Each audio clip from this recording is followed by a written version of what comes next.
கண்மணி பாடகன் சந்ததி நீ இதை கேட்பதா நெஞ்சிலோர் நிம்மதி.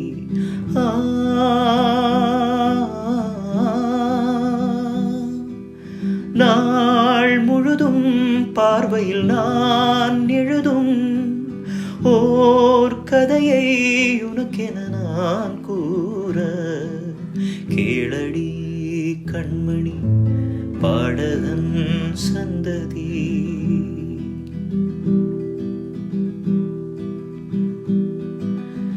என்னாலும் தானே தேன் விருந்தாவது பிறர்க்காக நான் பாடும் திரை பாடல்தான். இந்நாளில் தானே நான் இசைத்தேன் அம்மா